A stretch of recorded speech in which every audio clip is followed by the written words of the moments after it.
여러분 안녕하십니까. 최승재의 분류 한국사 그 세 번째 시간입니다.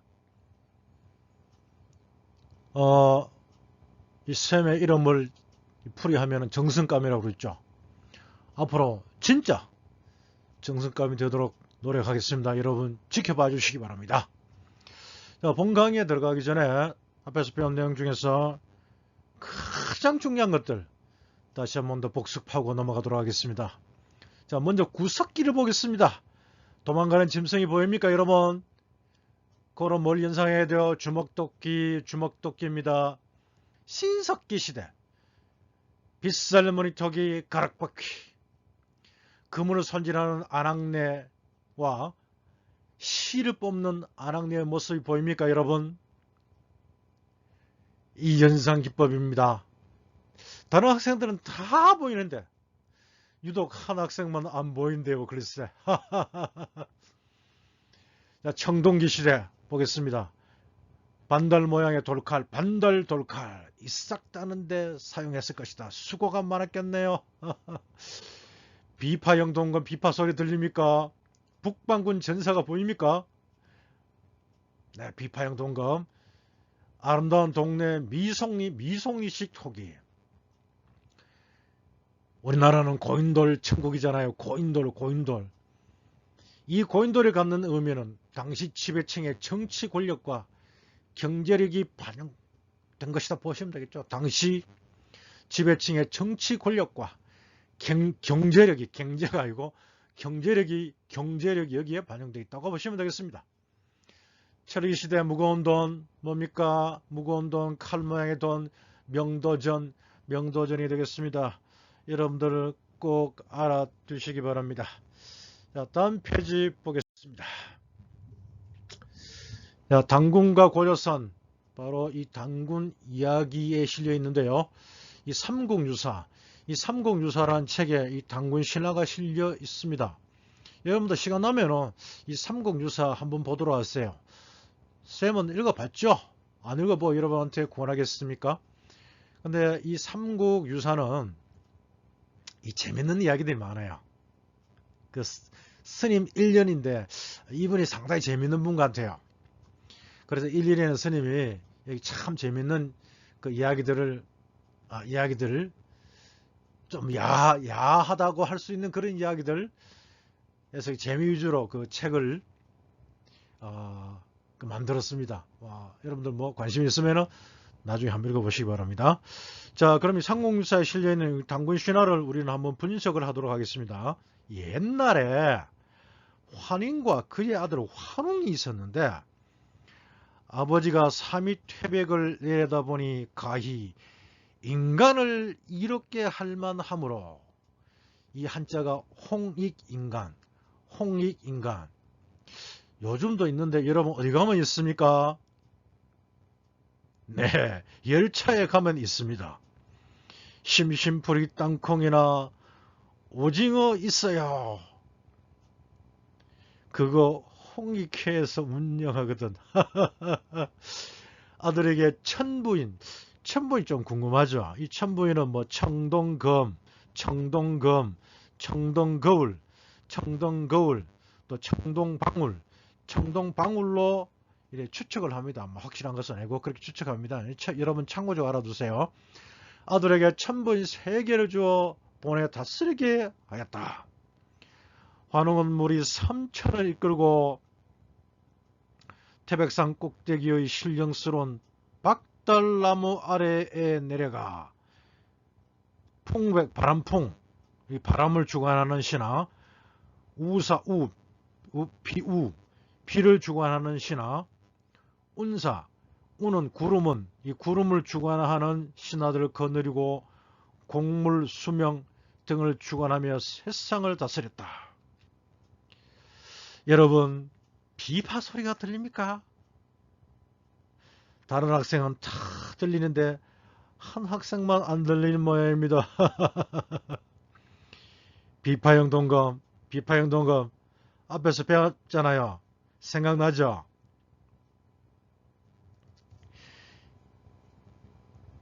이들이 무리가 3천이었던 있었던 모양입니다. 왜 이 비파형 동검을 어깨 다 걸치고 이 가만하게 내려왔다 그랬잖아요. 그러면은 이들이 어디서 온 누구인지 쌤이 짧은 영어 실력으로 인터뷰를 한번 해보겠습니다. Where are you from? Who are you? We are warriors from the north. 이 중에 여성 그 북방군 전사가 있었던 모양입니다. 그 여성 북방군 전사가 대답을 했습니다. 다시 물으면은 또 화를 낼 것 같아서 여러분 알아들었습니까? 쌤이 알아들었는데. 네, 그럼 쌤이 통역을 하도록 하겠습니다. 우리는 북방에서 온 전사들입니다. 라는 뜻입니다. 예. 생각납니까? 비파형 동검. 예. 그때 곰과 호랑이가, 자, 이것은 무슨 의미가 있냐 하면은, 그리 토착 그 세력으로서 이 곰을 숭배하는 곰부죠. 이 호랑이를 숭배하는 호랑이 부족이 있었던 것 같습니다. 이 곰과 호랑이가 같은 동굴에 살면서 이 서로 사이가 좋았다는 얘기죠. 그러니까 뭐 일종의 부족 연합이잖아요. 같은 동굴에 살면서 환웅신에게 사람이 되기를 빌었다. 야, 이 북방군 전사들의 우두머리는 완전히 그 신의 대접을 받았습니다. 그 중에서 곰은 37일 동안 금기를 지켰어. 여자의 몸을 얻었으나 호랑이는 금기를 지키지 않아 얻을 수 없었다. 아마 뭐 어떤 이유인지 모르겠습니다만은 이 호랑이 부족과는 인연이 안 됐고 이 곰 부족과 인연이 된 것 같습니다. 그죠? 이에 환웅은 웅녀와 혼인하여 아이를 낳았으니 이름하여 당군왕검이라 하였다. 그랬습니다. 자, 분석을 해보도록 하겠습니다. 자, 홍익인간은 바로 사람을 바탕으로 하는 이 이념, 바로 인본주의입니다. 인본주의.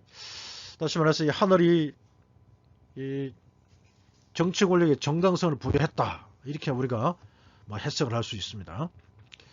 두 번째, 이 풍백우사 운사 이란 그 자연신이 의미하는 것은 당시가 이 농경사회였다는 거. 그리고 환웅은 그 자연신을 거느린 최고의 신이었다. 뭐 이렇게 볼 수 있죠. 세 번째는 곰부족, 호랑이 부족 나왔죠. 그러니까 이 동물을 숭배하는 신앙, 여러분 뭐라고 그래요? 토테미즘이라고 하잖아요. 토테미즘. 예. 그리고 이 곰부족과 이 호랑이 부족이 연합했던 이 부족 연합 국가다. 우리 뭐 이렇게 알면 되겠죠. 예. 그리고 당군 왕검이라는 당시 그 지배층의 호칭이 나옵니다. 자, 이거는 이제 재정 일치 사회라는 의미가 되는데요. 이게 어떻게 하냐면 뭐 여기 그 시력 좋은 학생들은 뭐 이미 알겠죠. 선생님 그 바탕글로 이렇게 적어놨으니까요. 당군은 이제 어떤 뜻을 갖고 있냐면은 바로 하나 적어놨죠. 이 제사장. 이 제사장의 뜻을 갖고 있습니다. 제사장. 당군은 제사장. 그러면 왕검은 어떤 뜻을 갖고 있냐? 네, 요 왕검은 여기 적어놨죠. 정치. 이 전자펜이 잠깐 미끄러워서 잘 서지지 않네요. 이 정치적 군장. 이 정치적 군장이라는 뜻이 되겠습니다. 그래서 이 제사와 정치를 같이 주관했다. 라고 해서 이 당군 왕검이라는 호칭을 사용했다. 여러분들 그렇게 알아두시면 되겠습니다. 다음 페이지 한번 보겠습니다. 자, 이 위만의 집권하면서 이렇게 나와 있죠. 뭐 뜬금없이 이제 위만이라는 이름이 나옵니다. 이 위만은 중국에 살았습니다. 그가 이 진나라하고 한나라 왜 한고조 유방이 세운 나라, 그 한나라 아닙니까? 이 진한 교체기 때 이 위만이라는 사람이 우리나라에 들어왔어요. 이것도 뭐 앞에 그것도 이주민하고 연결시켜 보겠는데, 근데 여기서 요 위만은 이제 철을 갖고 왔어, 철을. 그래서 거기 비파형 동검하고는 직접적으로 관련을 안 짓는 것이 좋겠습니다. 자, 이 위만이 들어왔는데 이 고조선의 준왕이 그를 환영을 했습니다. 해서 그에게 영토도 주고 잘 대접해 주었어요. 근데 이 위만은 이라는 사람이 욕심이 생겼던지 이 막 고조선의 준왕을 몰아내고 그가 스스로 왕이 되어 버렸습니다. 그리고 그는 이제 위만 왕조, 좀 애석하긴 합니다만은 욕하지는 않겠습니다. 이 위만 왕조를 세우게 됩니다. 이때부터는 이제 위만 왕조라고 그럽니다.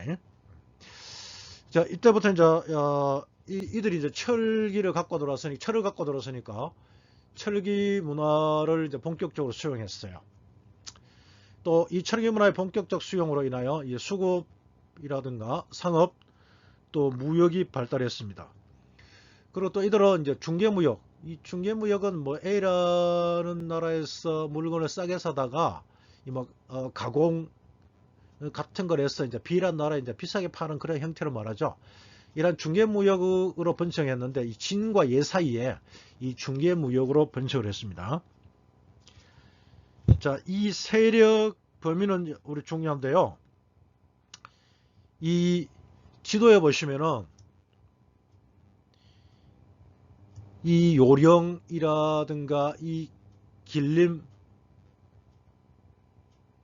포함한 이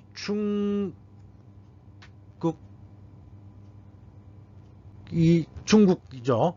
요령이라든가 이 길림성을 포함한 중국 동북 지역에서 이 한반도까지 이렇게 영향을 미쳤습니다. 자, 그럼 이것을 우리가 어떻게 알 수 있느냐? 여기 지도에 있습니다. 이 지도에 이미 답은 있고 또 바탕글로 되어 있습니다만 다시 한 번 더 하도록 하겠습니다. 이런 비파 소리 들립니까? 그리고 북방군 전사가 보입니까? 북괴군 인문 전사 말고요. 북방군 전사가 보입니까? 그들이 갖고 들어온 갖고 들어온 청동칼이 뭐라고요? 그렇습니다. 비파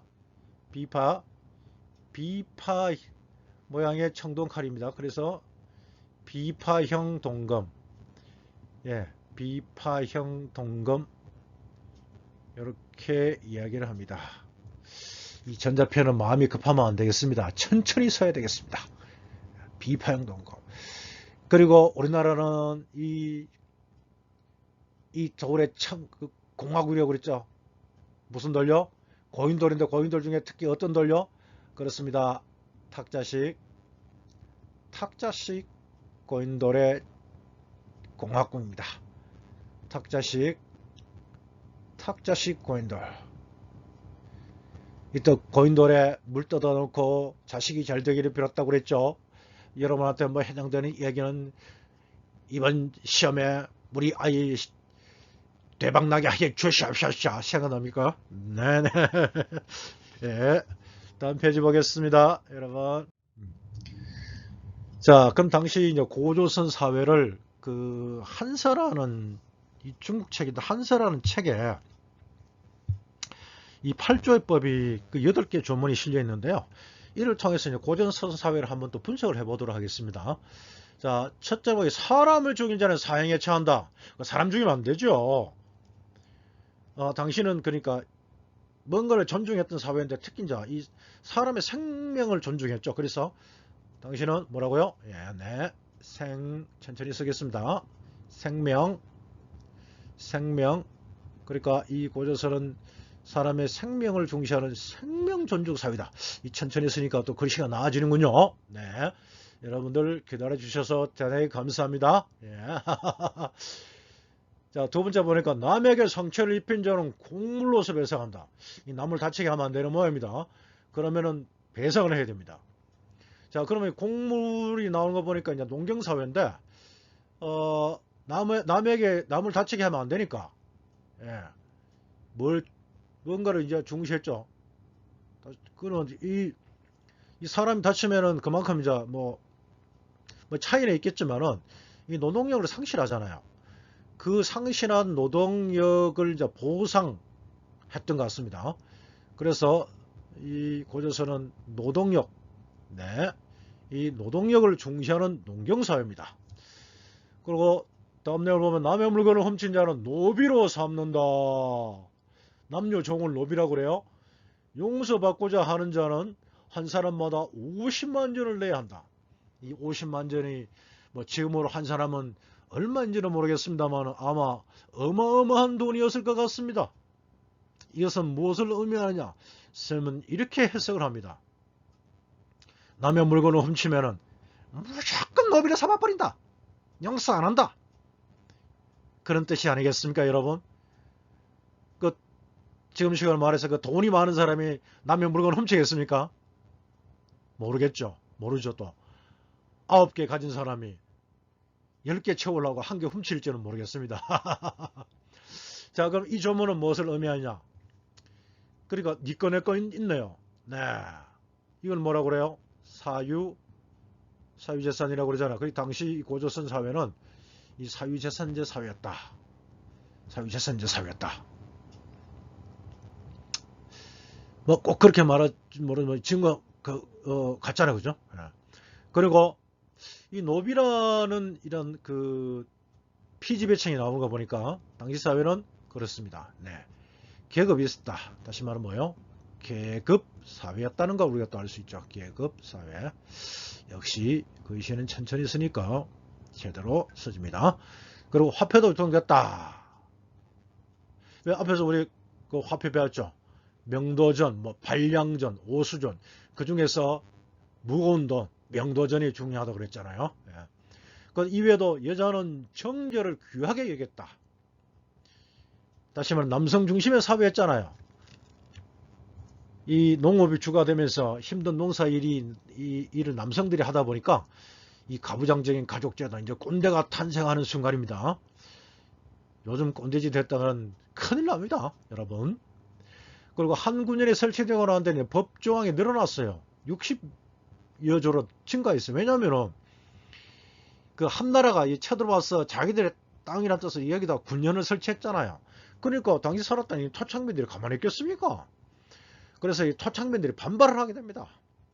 그리고 이 한나라 사람들이 이 자신들의 생명과 재산을 보호할 필요가 있잖아요. 그래서 법조문이 늘어난 것 같습니다.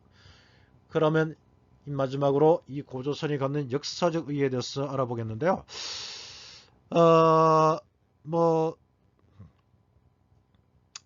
이런 거는 아마 그 한국사 능력 검정 시험 아마 심화 과정에 나올 수 있는 내용이 아니겠습니까? 네. 심화 과정요. 그래서 여기 나온 것은 이렇게 읽어보도록 하겠습니다. 그리고 여기 들어가기 전에 우리 그 앞에 이제 팔조법이라든가 그리고 당군 신화를 우리가 이제 분석을 했는데요. 그러니까 여러분도 그 선생님 눈이 얘기하지만은 무턱대고 외우는 과목이 국사가 아니라고 그랬죠. 외우는 것도 이 뭔지 알고 다시 말하면 이해하고 외우는 것이 머릿속에 훨씬 오래 저장이 됩니다. 그래서 이런 것들을 이제 우리가 이제 분석을 했습니다. 그러니까 공부는 입체적으로 하는 게 좋다. 이 해석하는 공부가 좋다고 그랬죠. 예, 여러분들 그렇게 알아두시면 되겠습니다. 자, 그러면은 끝으로 이 고조선이 갖는 역사적 의의에 대해서 알아보겠습니다. 우리 조금 전에 이 당군 신화를 분석해 봤는데요. 이 당군 신화는 바로 우리 민족 의식의 뿌리다. 원형이라고 이렇게 할 수 있습니다. 그리고 이 우리가 이제 그 나라가 이제 국난을 당했을 때, 나라가 이제 어려운 시기에 시련을 당하고 있을 때 민족 의식을 심어주는 역할을 했어요. 이 고려시대 또 원나라가 쳐들어오잖아요. 예. 그때 우리 또 이 민족 의식을 심어주는 역할을 했는데 이런 증거는 뭐 삼국유사, 이 삼국유사에 당군 신화 실려 있잖아요. 그리고 제왕운기, 이런 책에 이 당군에 관한 그 기록이 있습니다. 그리고 조선시대로 가게 되면 이 조선은 고조선 계승 의식을 갖고 있어. 다시 말하면 나라 이름이 조선인 이유가 고조선의 계승자라는 뜻이에요. 그리고 또 이 그 책에도 실려 있는데요. 그 대표적인 책들이 바로 세종실록 지리지 50페이지 셋째 줄. 여러분 뭡니까?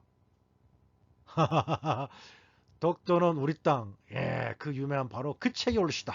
예. 그리고 뭐 응제시주, 뭐 또 동국예지성남 이런 책에도 이 고조선에 관한 기록이 실려 있습니다. 그리고 또 우리가 일본에게 나라를 뺏겼잖아요. 이 일제강점기 때 우리 민족운동의 정신적 이 구심점 역할을 했습니다. 이때 우리 그 정신적 지도자가 바로 민족주의 사학자였고, 이 당군을 숭배하는 종교, 바로 대종교였습니다. 대종교.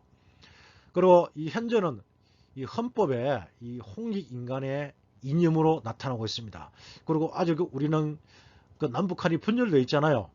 이런 민족 통일 운동의 역사적 배경, 바로 이 정당성을 제공하는 이념이라고 생각하시면 되겠습니다. 네, 여기까지가 제 3강이었습니다. 여러분, 오늘 또 유익한 시간이었습니까? 그렇다면 다음 강의에서 다시 뵙도록 하겠습니다. 다음 강의를 약속하며 오늘 강의 여기까지 하도록 하겠습니다.